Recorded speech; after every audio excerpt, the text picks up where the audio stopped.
Okay guys, so I'm gonna take one side at a time very carefully. No, I'm not. That'll do, thank you. So you're gonna pull slowly and carefully. Apply even pressure, keep readjusting your tool. C-clamps work great too. This is just what I had on hand. Pull all, since it's new brakes, you wanna pull all the way in.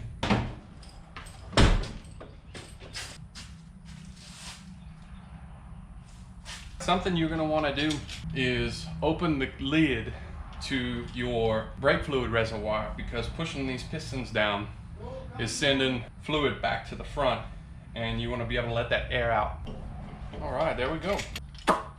Did the job well. Take our new pads.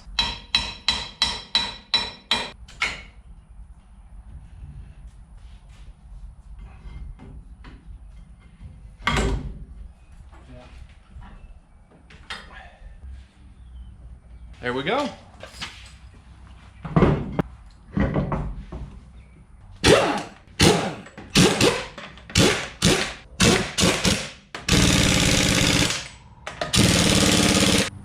All right, so when I got this truck, the AC wouldn't blow except for on high. That told me it was the blower motor resistor, notorious for going out on vehicles, period, not just the Dodges. Also, when it was on, it sounded like a racket. So I pulled the blower motor and found out it was bad. The bearing was going out in it. Ordered a blower motor resistor and a blower motor, installed them both, working, but not coming out of the vents very well. Well, you know, what's left of the vents at the moment. Regardless, it's not blowing out very hard, so there's some sort of restriction in there, whether it's one of the actuator motors or if there's a bunch of junk inside of there that I need to try and vacuum out. I'm not sure. I'm gonna go ahead and pull the blower motor back out and see what's going on here. The blower motor is right in here. This is a little cover right here, and you've got these 3 screws and one in, one there, and one in the back, and one plug to undo. The plug is right here. See that one at the top. So I'm gonna go ahead and pull that, find out what's going on.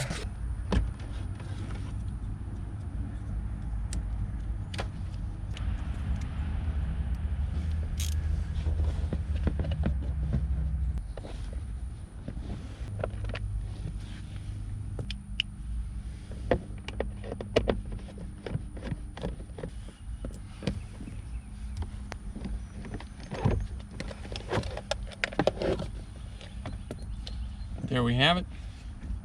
Blower motor. I can't see in there, so I'm gonna send you guys in there and tell me if you can see something. There is a good bit in there. I've got to figure out how in the world I'm gonna get in there and clean it. I think it may have to be a combination of the big boy and some ingenuity. Let me see what I can figure out.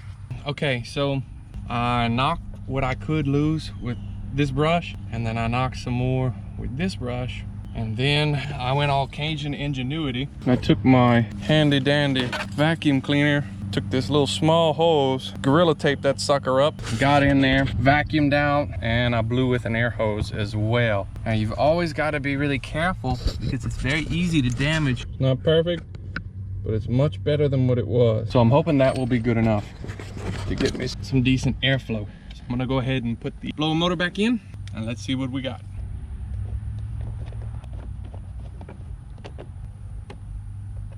For the back one, it's a little difficult to get to. What I do is I take it off first because there's more access without it hanging, and I put it on last. When I'm putting back together, I just use a little extension, a small extension with a deep socket. These are 8mm. Or 5/16, either one will work. Plug it back in. I'm gonna go ahead and turn it on. Probably gonna blow out some crud at me, but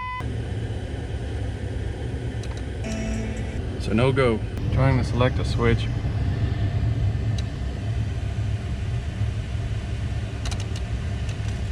It's on high, but there's still some sort of blockage in there. Dive a little deeper into this one. Well, next step, I guess I'll go ahead and check the actuators. All right, so I tried a few things on the AC, no luck. So whenever we do the dash, I'll be ripping all of that out. So I'll go ahead and we'll figure out what that blockage is. I'll put a new evaporator core, probably a new heater core while we're at it, because that's the only way you can change the evaporator core is having the dash out and the AC box out. So we'll go ahead and do that. My next step was to go ahead and start on body work, but that got delayed because last night I went pick up some gumbo to bring home to my wife, and it spilled all over in my truck. So today we're taking the front seats out and we are using a carpet extractor, and we're gonna go ahead and clean the whole thing. It was on the list, it was to do later, but it got bumped up for obvious reasons. All right, so I'm gonna go ahead and pull off the rest of the bolts. I already pulled the bolts off the other seat. Release off right here, and then we yank the whole seat out. Take off the bottom trim on each side of the door seal trim and get to cleaning. All right, so I'm gonna start taking these spots, treat them.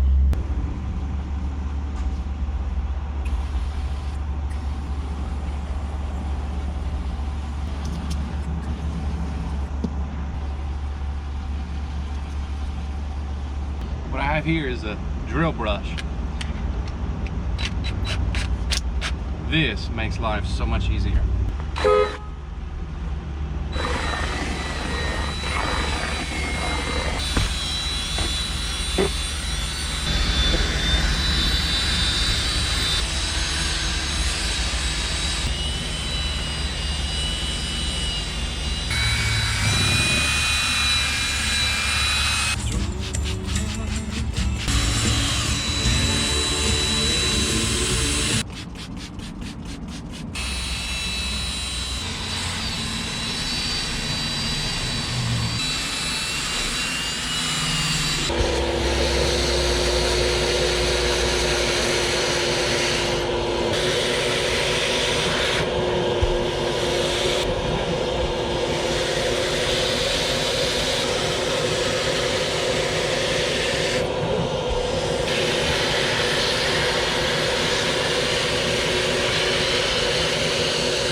So you see what the carpet extractor does.